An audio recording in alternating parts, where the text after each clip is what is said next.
Hello guys, आज की इस वीडियो में हम लोग क्लास 10th सब्जेक्ट मैथ से मोस्ट इंपॉर्टेंट क्वेश्चन को देखने वाले। तो जितने बच्चे बिल्कुल क्लास 10th में आपका फाइनल बोर्ड एग्जाम बिल्कुल नज़दीक है, तो बिल्कुल आपको टाइम वेस्ट नहीं करना है। मोस्ट इंपॉर्टेंट क्वेश्चन को आप रिवाइज कीजिए, ठीक है। वर्मा गेस, शर्मा गेस, प्रारूप, जितने भी किताब लिए हैं आप अच्छे से वहाँ से भी प्रैक्टिस कीजिए और हो सकेगा तो एनसीईआरटी बुक पढ़िए। बिना लेट के हम लोग क्वेश्चन आंसर के सिलसिला को शुरू करते हैं। फर्स्ट सवाल आप सभी अच्छे से पढ़ लीजिए। 120 का अभाज्य गुणनखंड निकालने बोलना, तो आपको तो 60 हो जाएगा, इसका डिवाइड 30 हो जाएगा, कितना हो जाएगा 15 हो जाएगा। 5 या 15 आप देख सकते हैं। 2 गुना 3 यानी कि 2 कितने मरतबा, 3 मरतबा, और 3 5। आप देखिए ऑप्शन में मिला लीजिए कौन सा ऑप्शन बिल्कुल सही। ऑप्शन नंबर ए बिल्कुल सही हो जाएगा। देख सकते हैं 2 गुना 2 बिल्कुल 3 मरतबा आया, और 3 गुना 5 यानी कि 3 × 5। ऑप्शन नंबर ए बिल्कुल सही है बच्चा वाला। क्वेश्चन नंबर 2 पढ़िए। अभाज्य गुणनखंड दिया गया है 2 गुने 3 आपको गुना करना और आपको बता देना। बिल्कुल आपको बहुत आसानी से ये सभी क्वेश्चन आपको क्लास में पढ़ाया गया। आप बिल्कुल रेगुलर अगर क्लास आते होंगे तो आपको बताया गया तो होगा ना। 2 गुना 2 × 3 आप टोटल देखिए। 3 3 × 9, 3 3 9, 9 दूना 18, 18 दूना 36, 36 दूना 72।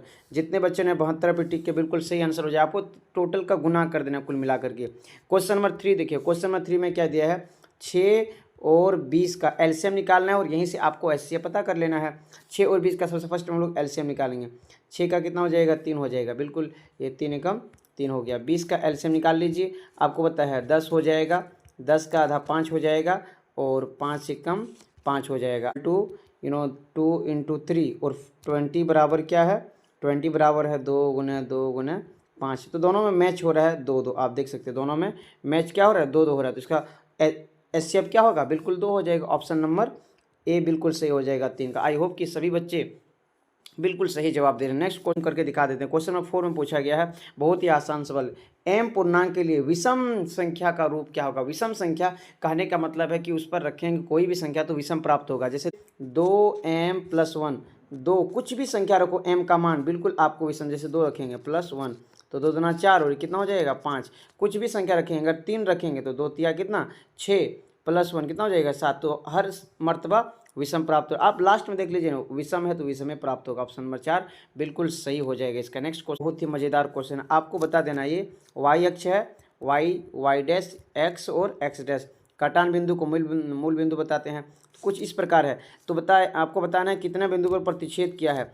1 बिंदु पर, 2 बिंदु पर, 3 बिंदु पर। तो बिल्कुल इसका बच्चा वाला सवाल है। आप देख सकते हैं 1 पॉइंट पर जितना पॉइंट पर प्रतिच्छेद क्या उतना हो जाएगा 1 पॉइंट, 2 पॉइंट, 3 पॉइंट। तो इसका निर्देशांक कितना हो जाएगा, शून्य की संख्या 3 हो जाएगा।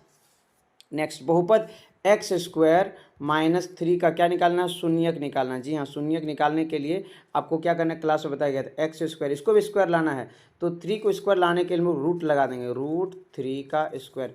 तो ये कुछ a² और b² का रूप ले लिया ना, a² और b² का रूट यानी कि रूप ले लिया। तो हम लोग को पता है फॉर्मूला, एक हो जाएगा a+b और एक हो जाएगा a-b। तो आपको बिल्कुल आंसर बता देना है, एक रूट प्लस में होगा और एक रूट माइनस में होगा। देखिए कौन सा ऑप्शन सही है, बिल्कुल ऑप्शन नंबर 3 बिल्कुल सही है। एक प्लस में एक माइनस में, क्लास में आपको पढ़ा दिया गया, ये बच्चा का खेल है। बिल्कुल आपको ये शून्य निकालेंगे, माइनस में निकलेगा, ये दूसरा क्या निकलेगा प्लस में निकलने वाले हैं, ठीक है। आप इसका शून्य निकालेंगे तो हो जाएगा -√3 और एक हो जाएगा +√3। इस प्रकार भी आ सकते हैं, या फिर ऑप्शन कभी कभी इस प्रकार ऑप्शन ना दे करके +-√3 दे देगा। तो आप अच्छे से देख लीजिएगा, ठीक है। एक माइनस तो दूसरा प्लस होना चाहिए। चलिए, एक द्विघात बहुपद जिसके शून्यकों का योग क्रमशः -3 और 2 है, यानी कि शून्यकों का योग और गुणनफल दिया है। तो शून्यकों का अल्फा प्लस बीटा और अल्फा प्लस, यानी कि अल्फा प्लस बीटा बराबर 3 -3, और अल्फा इंटू बीटा बराबर मानेंगे 2। कलर चेंज करके हम लोग फॉर्मूला लिखते हैं। हम लोग फॉर्मूला पढ़े हैं, द्विघात बहुपद का फॉर्मूला आप समझ सकते हैं। x² - alpha plus beta, x plus alpha into beta, और आपको यहाँ पर मान पुट कर देना है। मान रखने के बाद फाइनल आंसर आ जाएगा, है ना। आप मान यहाँ रख दिए, x² का क्या हो जाएगा, x² माइनस का माइनस हो जाएगा। अल्फा प्लस बीटा कितना है, -3x हो जाएगा, ठीक है।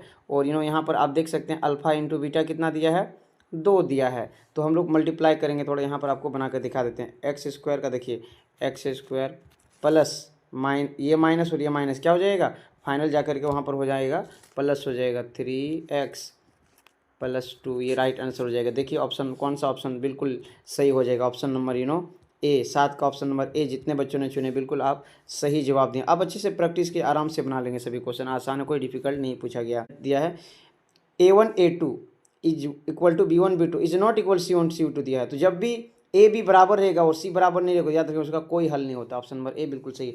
आपको थोड़ा A2 is not equal B1 B2, तो आपको बिल्कुल याद रखना ये प्रतिच्छेदी है, ये प्रतिच्छेदी है, इसका एक हल अद्वितीय हल होता है। उसके बाद एक होता है A1 A2 equal B1 B2 is not equal C1 C2, इसका कोई हल नहीं होता, ये समांतर होते हैं, इसका कोई हल नहीं होता। ये क्या होते हैं? समांतर होते हैं। बिल्कुल बच्चा को बताया गया था क्लास में। उसके बाद और एक होता है A1 A2 B1 B2 और C1 C2, यानी कि तीनों बराबर, ए बी सी तीनों बराबर रहेगा तो याद रखिए समपाती होगा। क्या होगा? समपाती होगा और इसका अनंत हल होगा, अपरिमित रूप से अनंत हल होगा, अनेक हल होगा, अपरिमित रूप से अनंत हल होगा। ये है समपाती का। तो बिल्कुल आपको क्लास में पढ़ाया गया था। समीकरण 1 और समीकरण 2 आप देखिए, समीकरण नंबर फर्स्ट और समीकरण नंबर सेकंड को हल करके एक्स और वाई का मान पुट यानी कि निकालना है। तो अब यहाँ थोड़ा सा अब लिख लीजिए, समीकरण नंबर में क्या 2x - y बराबर 5 है, और समीकरण नंबर 2 में क्या 3x + 2y बराबर कितना है 4 है। इसको मान लेंगे समीकरण नंबर 1, इसको मान लेंगे समीकरण नंबर 2 मान लेंगे। अब देखिए y, अब इसमें y 2 है, y पर कितना, y का मान कितना 2 है और y का मान यहाँ पर 1 है। तो हम लोग को 2 लाना है, तो इसके लिए समीकरण नंबर 1 में कितना गुना कर देंगे? 2 गुना कर देंगे। समीकरण नंबर 1 में कितना गुना करना पड़ेगा? समीकरण नंबर 1 में अगर 2 गुना कर देंगे तो बिल्कुल हम लोग का आंसर आ जाएगा। तो हम लोग लिख देंगे यहाँ पर समीकरण नंबर 1 में 2 गुना करेंगे, 2 गुना करेंगे, सब समीकरण नंबर 1 में है ना, 2 से गुना कीजिए, 2 है और यहाँ पर 2 गुना कर देंगे, हो जाएगा 4x माइनस यहाँ y है तो हो जाएगा 2y, यहाँ 5 है तो ये हो जाएगा 10, और समीकरण नंबर 2 को इसके नीचे उतार दीजिए। एंड आप यहाँ से जोड़ने पर लिख दीजिए, जोड़ने पर चिन्ह नहीं बदलता, एक माइनस में है और एक प्लस में है तो ये कट जाएगा, कैंसिल हो जाएगा, और 4 और 3 कितना हो जाएगा 7x हो जाएगा, इक्वल टू 10 और 4 कितना हो जाएगा, 10 और 4 हो जाता है 17 हो जाता है। अब यहाँ पर सॉरी 10 और 4 हो जाएगा 14 हो जाएगा। It's my mistake, so really sorry. अब यहाँ पर देखिए 7 यहाँ पर गुना में है, 7 यहाँ पर गुना में, उधर जाएगा क्या हो जाएगा डिवाइड में हो जाएगा। आपको थोड़ा अब आगे बना कर, आप थोड़ा स्क्रीनशॉट लेना चाहते तो ले लीजिए, आगे हम लोग बनाएंगे। 7x = 14 आया। अब 14 यानी कि 7 मल्टीप्लाई में उधर भेजेंगे क्या हो जाएगा डिवाइड में हो जाएगा। तो 7 एकम 7, 7 2 14, x का मान हम लोग का प्राप्त हो गया। इस तरह से x का मान 2 प्राप्त, x का मान निकल गया 2। अब y का मान निकालने के लिए लिखेंगे x का मान, यहाँ पर लिख सकते हैं x का मान समीकरण, आपको क्लास में पढ़ाया गया था, x का मान समीकरण 1 में रखने पर, आप लिखिए x का मान समीकरण नंबर 1 में रखने पर। तो समीकरण नंबर 1 हम लोग को क्या था, आप यहाँ पर देख सकते हैं समीकरण नंबर 1 जो आपको है ना, वहाँ यहाँ पर क्वेश्चन में देख सकते हैं समीकरण नंबर 1, यहाँ पर देखिए क्या है 2x - y बराबर 5, यही है समीकरण नंबर 1। तो x का मान हम लोग को 2 प्राप्त हुआ तो 2 लिखेंगे और x की जगह 2 रखेंगे, y बराबर 5, तो 2 दूना कितना हो जाएगा 4 हो जाएगा, y इधर माइनस उधर हो जाएगा, ये 5 देखिए ये माइनस में इधर आ जाए, सॉरी प्लस है तो माइनस, ये y को इधर हम लोग भेज देंगे तो y कुछ ये हो माइनस है तो इधर हो जाएगा प्लस में हो जाएगा। ठीक है, आपको बिल्कुल ये सब क्लास में पढ़ाया गया है। तो यहाँ 5 माइनस है और 4 प्लस है तो बिल्कुल -1 बराबर y। तो हम लोग को x का मान 2 और y का मान -1 प्राप्त हो गया। देखते हैं ऑप्शन कौन सा सही, ऑप्शन नंबर ए बिल्कुल सही है, x का मान 2, y का मान -1 है। आगे बढ़ते हैं, क्वेश्चन नंबर 10 पढ़िए। क्वेश्चन नंबर 10 में बहुत आसान सवाल पूछा है, युग्म कौन सा यानी कि जिसका हल होता है वो क्या कहलाते हैं, संगत जिसका हल होता है, जैसे A1/A2 is not equal B1/B2, इसका एक हल होता है, ये भी संगत, ये क्या है संगत है। इसी प्रकार A1/A2 = B1/B2 is not equal C1/C2, इसका कोई हल नहीं होता है, इसका कोई हल नहीं होता तो ये असंगत होगा। क्या होगा? असंगत होगा। इसी प्रकार और एक होता है A1/A2 B1/B2 और C1/C2, इसका भी अनंत हल होता है तो ये होगा संगत। जिसका हल होता है संगत, जिसका हल नहीं होता है असंगत। तो हम लोग का हल पूछा है तो ये हो जाएगा संगत। Option number A is the right answer हो जाएगा। आपको निकालना है कौन सा हल है, 1 है 2 3 4, याद रखिए हल या तो 1 या तो अनंत होने वाला है, ये 2 3 नहीं होने वाला है। तो आप समीकरण पर लिख लीजिए 2i = 5, समीकरण नंबर फर्स्ट है। उसके बाद नेक्स्ट क्या लिखा है 2x minus 3y equal to 7। अब हम लोग को यहाँ से a1 a2 प्राप्त करना है। अब यहाँ देखिए a1 ये हो गया a2, a1 बाय a2 3/2 समीकरण नंबर 1। आगे लिखेंगे b1 b2, आप यहाँ लिख लीजिए b1 b2। अब देखिए 2/-3, यहाँ देख सकते हैं आप, यहाँ पर स्क्रीन पे देखिए, आपको ध्यान देना है a1 a2 3/2 और b1 b2 2/3 क्या बराबर है? बिल्कुल बराबर नहीं है सर। तो a1 is not equal b1 b2। जब a और b बराबर नहीं रहने वाला तो उसका एक हल होता है, ऑप्शन नंबर ए बिल्कुल सही हो जाएगा। आराम से आप बनाइए, आप हर सवाल का जवाब आसानी से निकाल लेंगे। 2x प्लस वाई माइनस 6 बराबर 0 और दूसरा समीकरण में है 2x माइनस के वाई माइनस 2 बराबर 0 का अद्वितीय हल के का मान। तो अद्वितीय हल का a1 a2 is not equal b1 b2 होता है। हम लोग पढ़े हैं बिल्कुल, ये थोड़ा सा आपको ध्यान देना है, रिवाइज करना है। तो a का मान देखिए, a का मान कितना है? देखिए आप यहाँ पर a का मान 2 है, बटे a2 का मान दूसरा समीकरण में देखिए कितना है? 2 है। इज नॉट इक्वल b का मान देखिए, इसमें b का मान y है तो 1 है। अगर y के सामने कुछ नहीं, इसका मतलब 1 रखा है, और y के सामने इसमें माइनस k रखा है। तो आप ध्यान दीजिए, आप क्रॉस मल्टीप्लाई करने से पहले 2 एकम 2 2 एकम 2 हम लोग को कुछ प्राप्त हो गया। इस प्रकार संख्या है ना, आप यहाँ पर स्क्रीन में देखिए 1/1 इज नॉट इक्वल 1/-k। तो क्रॉस मल्टीप्लाई करेंगे तो हम लोग का माइनस में k है, तो कुछ इस प्रकार आंसर आने वाला है ना, k बराबर -1 आंसर। तो देखिए कौन सा राइट आंसर हो जाएगा? Option number A is the right answer हो जाएगा। ऑप्शन नंबर ए जितने बच्चों ने बताएं बिल्कुल सही बताएं। आपको क्लास में पढ़ाया गया था, आप नोट्स देखिए खोल के, आप अच्छे से रिवाइज कीजिए। जस्ट आपको क्वेश्चन दिखाने के लिए हम आए कि आपको कैसे बनाना है। बिल्कुल घबराना नहीं है, कोई रॉकेट साइंस नहीं है, आसान है। प्रैक्टिस कीजिए ज़्यादा से ज़्यादा।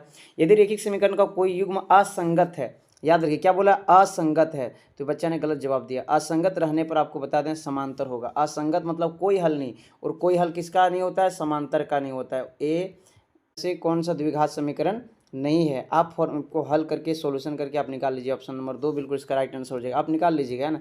एक नंबर आपको हम बना कर दिखा देते हैं। क्या है? x माइनस 2 का whole square plus 1 equal to 2x minus 3। अब चलिए इसका थोड़ा हल कर बताते हैं।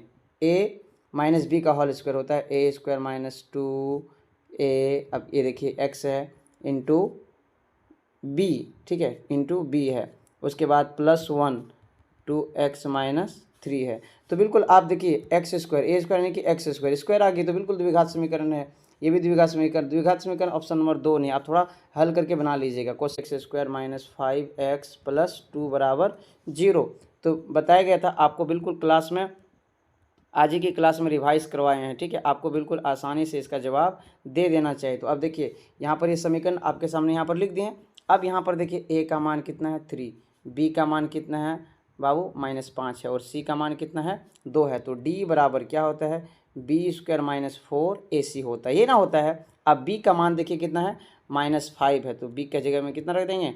-5 का होल स्क्वायर -4 इंटू ए का मान कितना है? देखिए ए का मान 3 है, तो 3 माइनस इंटू सी का मान कितना है बाबू? सी का मान रखो 2 है, ठीक है। अब गुना करने पर 5 का स्क्वायर कितना हो जाता है? जल्दी से बता दें, जल्दी से। 25 हो जाता है सर। और 4 बार 24, 25 में 24 जाए कितना हो जाएगा? डी बराबर 1, यानी कि डी बराबर 1 आंसर। देखो ऑप्शन नंबर ए कौन सा? ऑप्शन नंबर ए बिल्कुल सही हो जाएगा। ऑप्शन नंबर ए, डी का मान कितना प्राप्त हुआ? 1। अगर मूल की प्रकृति पूछेगा, 1 से बड़ा हो गया, 1 से बड़ा हो गया, तो बिल्कुल आपको बता देना मूल वास्तविक तथा असमान है। 16 पे क्या लिखा है बाबू? थोड़ा क्वेश्चन पढ़िए। क्वेश्चन पढ़ेंगे तभी आप जवाब सही से दे पाएंगे। क्वेश्चन आप अच्छा से पहले पढ़ लीजिए। यहाँ बोला है ax square b x plus c बराबर 0। 2 बराबर मूल है, जब b बराबर आएगा तो बिल्कुल बराबर होना चाहिए। ये बिल्कुल 0 बराबर होगा। बी स्क्वायर माइनस 4ac बराबर 0 बराबर 0। तो ये ऑप्शन नंबर 3 बिल्कुल सही हो जाएगा। आगे बढ़ते बिना लेट क्यों ना, क्वेश्चन नंबर नेक्स्ट पेज पे सभी बच्चे आ जाइए नो। प्रकृति बताना है, जी हाँ वही डी निकालना है। आपके सामने समीकरण दिया है, मूल की प्रकृति बताना है। तो डी बराबर फॉर्मूला बताए थे बी स्क्वायर माइनस 4ac। आपको यहीं से बता देना ए कौन है बी कौन है, इतना आपको टाइम नहीं लगाना। देखिए ये ए हो गया, बी हो गया, सी। ए का मान 2 है, बी का मान -5 है, और सी का मान 3 है। तो बी का मान कितना है? -5 का स्क्वायर माइनस 4 लिखेंगे। ए का मान कितना है? 2 लिखेंगे। और सी का मान कितना है? 3 लिखेंगे। 5 का स्क्वायर कितना हो जाएगा? 25। 4 दूना 8, 8 तिया 24, 1 प्राप्त हुआ। तो आपको बता दें लिखना, चूंकि डी बड़ा है 0 से, जब भी 0 से बड़ा संख्या आएगा मूल वास्तविक तथा असमान होगा। तो बिल्कुल 1 आ गया ना, अगर 0 आता तो समान होता है, 0 से बड़ा आ गया तो मूल वास्तविक तथा असमान। ऑप्शन नंबर 2 बिल्कुल सही हो गया। लड़का ने गलत जवाब दिया, ऑप्शन नंबर 2 इसका राइट आंसर हो जाएगा। ठीक है, आगे बढ़ते हैं। क्वेश्चन नंबर 18 देखिए। जी हाँ, क्वेश्चन नंबर 18 पे पूछा है के का मान ज्ञात कीजिए। एक समीकरण दिया है जिसके मूल समान है, और मूल समान कब होता है बाबू? मूल समान हम बताएं ना, जब डी बराबर 0 होता है तब मूल समान होता है। तो यही फॉर्मूला लगाना, डी बराबर बी स्क्वायर माइनस 4ac। तो डी का मान 0 मानेंगे। अब यहाँ बी देखिए, बी का यहाँ पर के है मान है, तो बी का के स्क्वायर हो जाएगा -4 इंटू ए का मान क्या है बाबू? 2 है, 2 रख दीजिए। सी का मान क्या है बाबू? देखो 3 है, 3 रख दीजिए।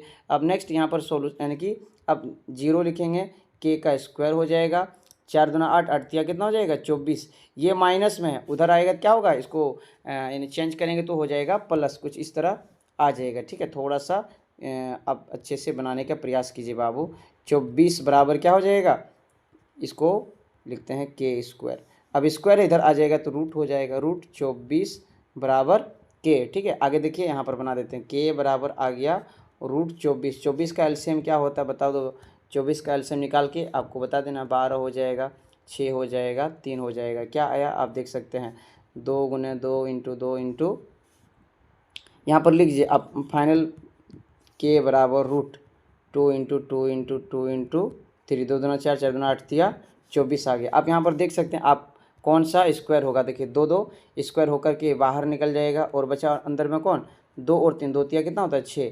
तो आपको ऑप्शन देखना है 2√6 प्लस माइनस होगा। ठीक है, देखिए कौन सा आंसर? ऑप्शन नंबर 3 बिल्कुल सही हो जाएगा। आप क्वेश्चन को प्रैक्टिस कीजिए, आसान है, सभी क्वेश्चन आसान है, कोई डिफिकल्ट क्वेश्चन नहीं पूछा गया। आप थोड़ा क्वेश्चन का प्रैक्टिस कीजिए, आराम से बना लीजिएगा। आपके लिए 19 नंबर का सवाल रखते हैं। देखिए मूल बराबर -2 यानी कि x बराबर -2 रखना है, जहाँ पर x रहेगा वहाँ पर -2 रखिए, बाकी k का मान निकाल लीजिए। आप नीचे कमेंट बॉक्स में बताइए आंसर। ठीक है, आगे बढ़ते बिना लेट के क्वेश्चन नंबर नेक्स्ट देखिए, द्विघात समीकरण का मूल निकालना है। वही बात है, मूल निकालना है। बिल्कुल आपको पहले डी प्राप्त कर लेना है, फिर मूल का फॉर्मूला लगा देना। आपको क्लास में रिवाइज करवाए थे, बिल्कुल इसका आंसर आपको नीचे कमेंट बॉक्स में बता देना। सारो अंतर पूछा है, एपी है। आप देखिए इनमें से अंतर क्या है? 3 3 3 है, बिल्कुल कितना का अंतर है? 0 का अंतर है। बच्चा वाला सवाल पूछा है, 0 का अंतर है। अगर रहता है 1 2 3 4, इस एपी में देखिए दोनों के बीच 1 का अंतर, इन दोनों के बीच 1 का अंतर, इन दोनों के बीच 1 का अंतर, तो 1 होता है सार्वंतर। सार्वंतर मतलब समान अंतर, तो सब में कितना का अंतर है? 0। सब 3 3 है तो 0 अंतर है। प्रथम पद यानी कि a बराबर 10 दिया है, सार्वंतर d बराबर 10 दिया है। पहला पद 10 है तो अंतर भी कितना? 10 का, तो 10 के बाद कितना होगा? 20, 20 के बाद 30, 30 के बाद 40। तो पहला पद 10 है तो दूसरा पद क्या होगा जी? 20 होगा। ऑप्शन नंबर 2 बिल्कुल। ये सब हलवा है ना, सवाल नहीं है, हलवा जैसा सवाल दिया है। ठीक है, हलवा ही समझ लीजिए और बनाइए। क्वेश्चन क्या दिया है? ए दिया है, डी दिया है, एन दिया है, और ए एन का मान प्राप्त करना है। तो हम लोग को फॉर्मूला लिख देना, ए एन बराबर, डायरेक्ट फॉर्मूला लिखिए इसमें, a n equal to a plus n minus 1 into d. तो आपको अच्छे से रखें, ए का मान कितना दिया है आप देखिए 7 दिया है, डी का मान कितना दिया है, एन का मान 8 माइनस 1, डी का मान कितना है बाबू? डी का मान जा करके 3 है। अब नेक्स्ट यहाँ पर देखिए थोड़ा कलर चेंज करके बताते हैं, 7 प्लस 8 में जाएगा तो 7 गुने 3। अब 7 तिया 21 और 7 कितना हो जाएगा? 28। ऑप्शन नंबर देखिए कौन सा है? ऑप्शन नंबर 3 बिल्कुल सही है, 28। Option number 3 is the right answer हो जाएगा। नेक्स्ट क्वेश्चन पे आ जाए, क्वेश्चन नंबर 24 पे पूछा 3 के प्रथम 5 गुंजों का योग। क्या बोला? 3 के प्रथम 5 गुणज करना है, फिर क्या बताना है? योग बताना। तो इसका आंसर आपको नीचे कमेंट बॉक्स में बता देना। बहुत प्रथम 5 गुणज का योग, तो 3 6 कितना हो जाएगा? 9 12 और हो जाएगा 15। 3 है, 3 का 3 6, 3 3 9, 3 6 12, 3 बचे 15। अब इनको क्या बोला है? 3 के प्रथम 5 गुणज, 1 2 3 4 5 हो गया। अब इसको जोड़ देना है, सब में जोड़ लगा दीजिए। अब सबको जोड़ने के बाद फाइनल आंसर आप जोड़ लीजिएगा, 45 आएगा। फाइनल आंसर कितना आने वाला है? 45। अब जोड़ लीजिएगा, पहले 3 का 5 पढ़ लीजिए, उसको सभी को जोड़ दीजिए, 45। ऑप्शन नंबर 4 बिल्कुल राइट आंसर हो जाएगा बिना लेट के। भी वृत्त क्या होता है? समरूप होते हैं। देखिए वृत्त छोटा रहे चाहे बड़ा रहे, देखने में कैसा लगेगा? सेम लगेगा ना, तो ये समरूप हो जाएगा। Option number 2। सब इसी प्रकार सभी वर्ग भी क्या होते हैं? समरूप होते हैं। याद रखिए, सभी वर्ग भी समरूप, सभी वृत्त भी समरूप। आगे देखिए, पर 1 है, बी डी बराबर 2 है, और ए ई बराबर कितना है? 1.5 है। आप यहाँ पर देखिए ए डी एक फॉर्मूला के अनुसार भी निकाल सकते हैं, ए डी बटे D B equal to AE बटे EC। तो हम लोग को बिल्कुल AD दिया हुआ है, देख सकते हैं 1, उसके बाद BD दिया है 2, AE दिया है 1.5, उसके बाद EC निकालना है। तो चलिए यहाँ से निकाल लेते हैं। अब यहाँ से भी आप थोड़ा कॉमन साइंस लगाएं ना, तो यहाँ से फॉर्मूला की मदद से निकाल सकते हैं और यहाँ से भी निकाल सकते हैं। देखिए आंसर क्या होने वाला है, 1 का डबल 2 है, तो 1.5 का डबल कितना होना चाहिए 3। ऑप्शन नंबर ए बिल्कुल सही है, लेकिन थोड़ा आप यहाँ से मान रखने का प्रयास कीजिए। AD की जगह कितना रखेंगे 1, BD की जगह कितना रखेंगे 2, इक्वल टू A की जगह कितना रखेंगे 1.5 और EC की जगह कितना रखेंगे। देखिए यहाँ पर 1.5 को 2 से गुना करेंगे कितना हो जाएगा 3, EC को गुना करेंगे तो EC इक्वल टू 3 आंसर होगा। देखिए आराम से आप आराम से बना लीजिए। 1 का डबल 2 तो 1.5 का डबल कितना होने वाला है 3 C। तो बिल्कुल आपको एंगल और कौन कौन बताए थे। यहाँ पर 2 है और यहाँ पर कितना है, इसका डबल 4 है, 2.5 है, डबल 5 है, 3 है, इसका डबल कितना है 6 है। यानी कि साइड है, सब साइड S इसका राइट आंसर हो जाएगा। साइड सब साइड है। अगर यहाँ पर एंगल बराबर रहता तब हो जाता है ए, लेकिन यहाँ पर देख सकते हैं साइड सबका डबल है, तो ऑप्शन नंबर 2 बिल्कुल सही हो जाएगा। साइड ठीक है। अगर देखिए इस प्रकार भी आ सकता है सवाल, यहाँ पर मान लेते हैं 20 डिग्री है, चलिए थोड़ा बना कर दिखा देते हैं। 20 डिग्री, चलिए 20 डिग्री और ये है 30 डिग्री और ये है 40 डिग्री। जगह थोड़ा कम है इसलिए यहाँ पर बना कर दे रहे हैं। ये है, चलिए अब लिखते हैं 20 डिग्री, 30 डिग्री, 40 डिग्री। अगर इस प्रकार सब बराबर रहता है सेम, तो इसमें क्या हो जाता है, इसका राइट आंसर एंगल। क्लास में आपको पढ़ाया गया। चलिए बिना लेट सभी बच्चे क्वेश्चन नंबर 28 पे आ जाइए।